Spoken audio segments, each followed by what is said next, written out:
Welcome everyone to the Side Draft Podcast. So welcome to another Truck Series race review. This week we went to Kentucky. I got to see some insane racing like we always do in the Truck Series, and we got a brand new winner in the Truck Series. Yeah, first time winner, and it's very exciting race. Very loose race cars, and it was a lot of fun. Yeah, we had just about everything. We had first off, we had a dominant performance in stage one by Sheldon Creed, and we all thought it was his night, it was his day, because he just, stomped the field. Grant Enfinger was, close, maybe 1 or 2 seconds back, but no one was touching Sheldon Creed. Yeah, because Sheldon Creed, he was leading early on, and I don't think Grant Enfinger even leveled up in the first stage. Yeah, and the other thing that happened in stage one was Austin Hill. He had some sort of mechanical issue and lost power, and that would be the end of his day. Yeah, and they put the traction compound on the track, but it really made these trucks really loose, and they'd like snap loose and almost hit the wall a lot of times. Yeah, and in stage two, we saw a lot of that.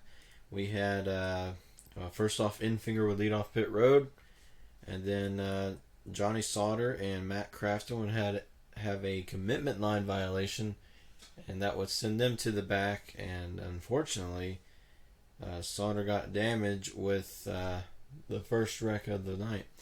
That involved Natalie Decker and Spencer Boyd. It looked like Spencer Boyd got, he had to run, so he decided to go to the bottom of the track, and then eventually had to come up in front of Natalie Decker. Just wasn't clear, and they go to the wall. And while they're going into the wall, they collect Johnny Sauter and Jordan Anderson. Unfortunately, Jordan Anderson was not able to continue, but for Johnny Sauter, he just got minor damage on the rear corner panel, but just a little minor. Yeah, we got to see some tippers flaring a lot. I don't think the TV really talked about that much, but on Twitter, with some videos, we had Natalie Decker really angry at Spencer Boyd, which... I wouldn't blame her. Spencer Boyd went way down on the apron of the track and just made his way up there. It seemed like these two trucks keep hitting each other no matter where they're at. It seems like that way sometimes. Certain drivers, they get around each other, they just tend to bump into each other. But yeah, it's a very aggressive move. I don't know if Natalie Decker could have let out a little bit.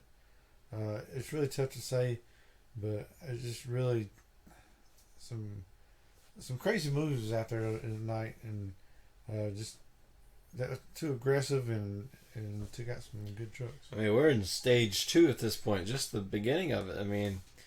I think either driver, could be held accountable for that wreck, because both of them could have just backed out and they both could have went on. But it was an unfortunate crash, which also involved innocent bystander, Jordan Anderson. He was having a great run.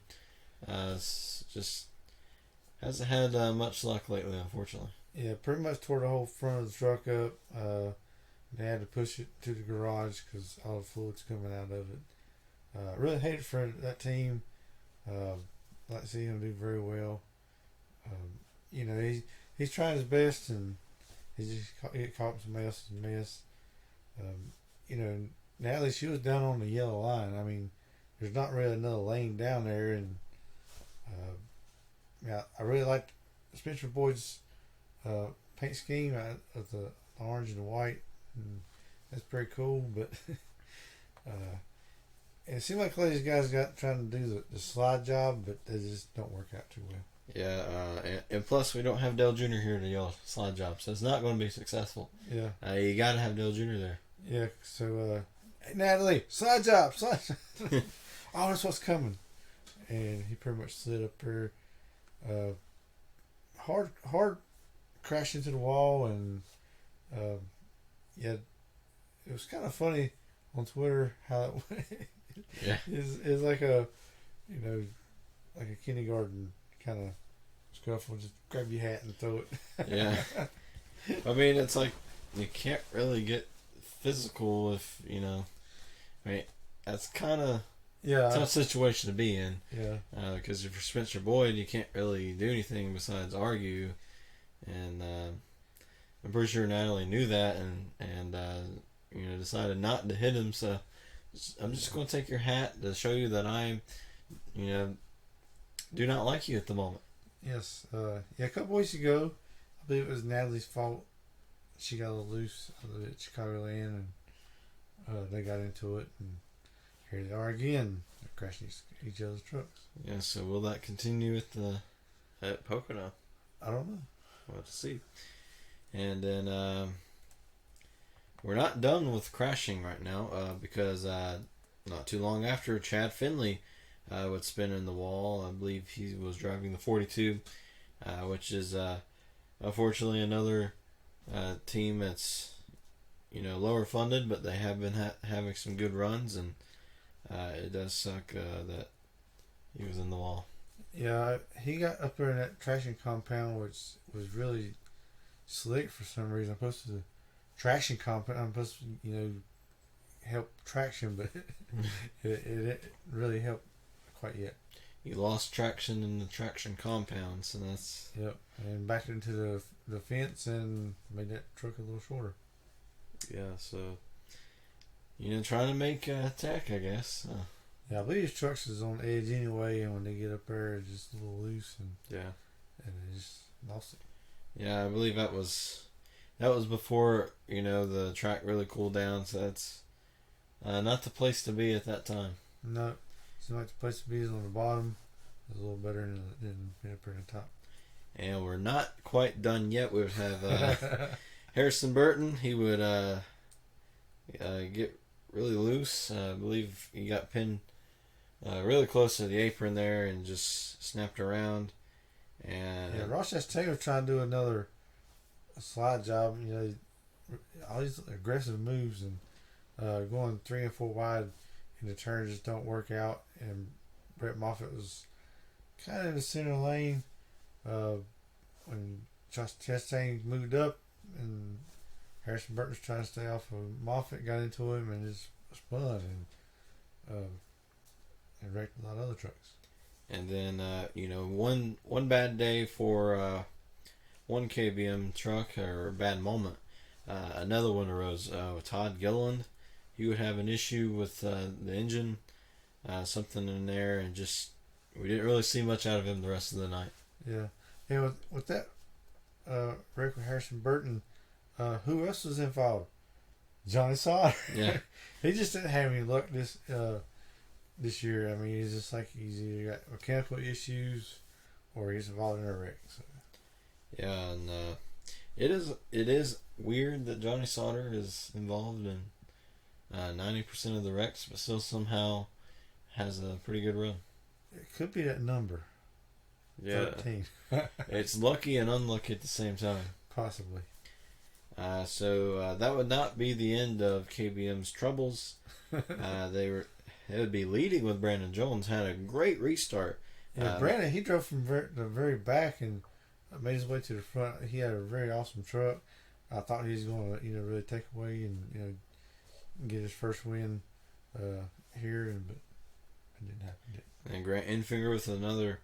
He was having another great run, just like he did at Chicagoland, and going for the lead. Only Brandon Jones got loose, went up the track and put them both in the wall. Yeah, it's like you're going for. I know you're going for the lead. You only got 5 laps to go in the second stage or something like that. He just drove in too hard. He's already sideways even before he got into the turn, and I believe he should have just backed out of it and tried to get another go at Brandon Jones, but he just tried to force the issue too much and ruin both of their days. Yeah, it's something about stage 2 that always ramps up, and then stage 3 kind of quiets down for some reason. Yeah, and I like Brandon Jones when he got out of the truck. He's like, what's that? Yeah. It's like, what happened, dude? Like, Yeah, so not exactly tempers flaring, but pretty close to it. yeah. So KBM trucks had a curse on it here at Kentucky. Yeah, and before we get into our stage 3 review, I also want to mention Matt Crafton won the stage under caution. But a big thank you to all those who found Dale Jr. in the thumbnail of our Cup Series race review last week.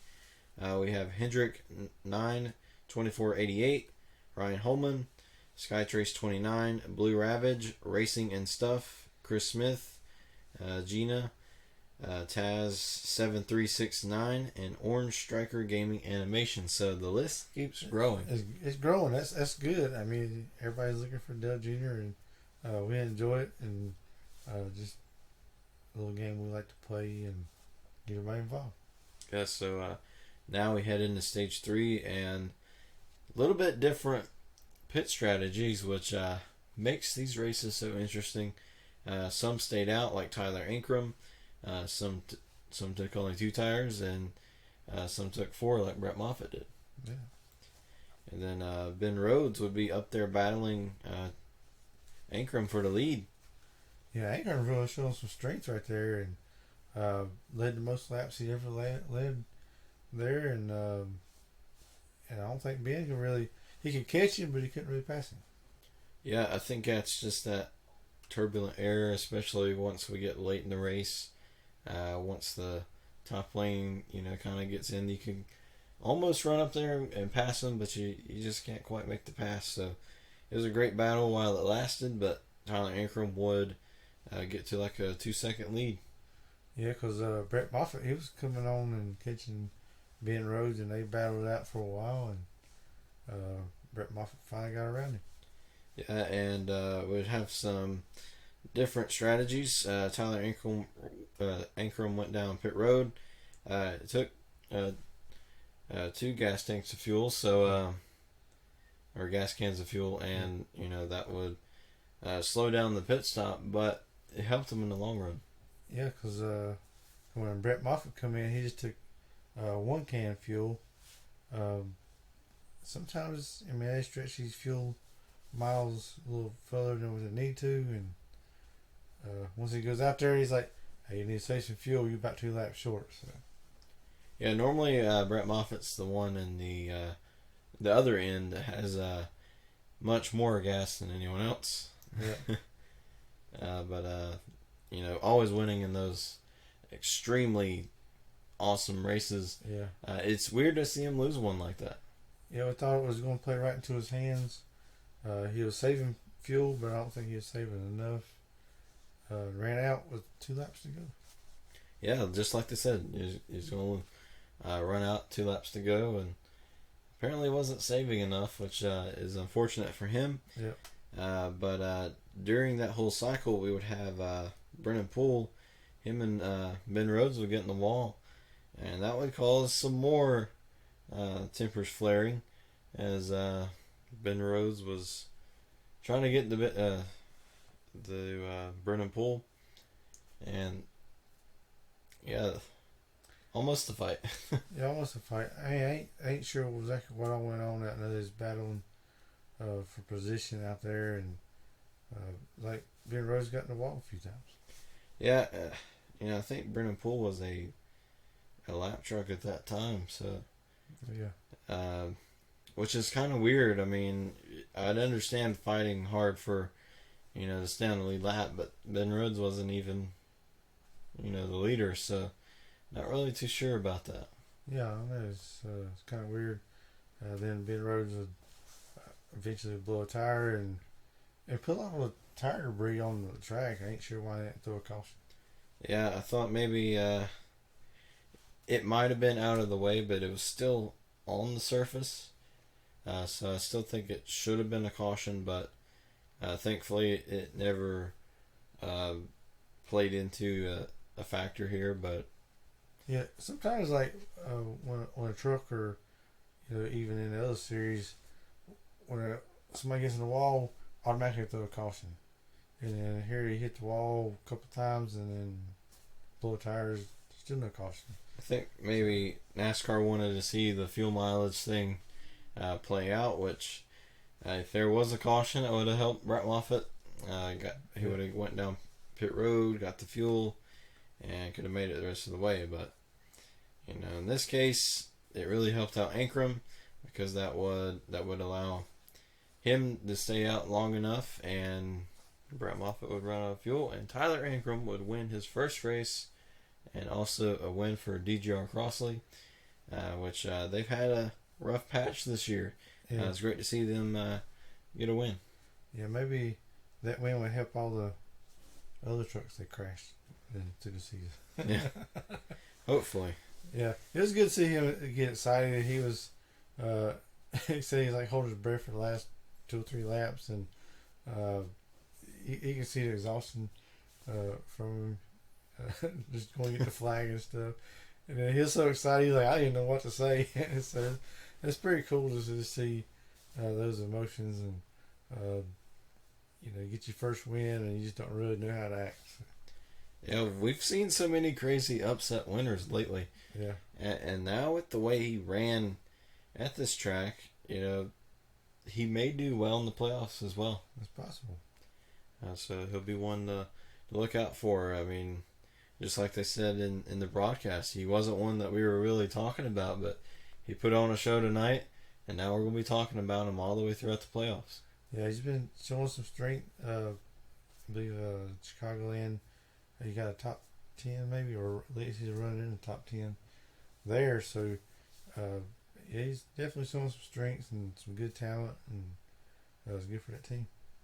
Yeah, so that was our Truck Series race review.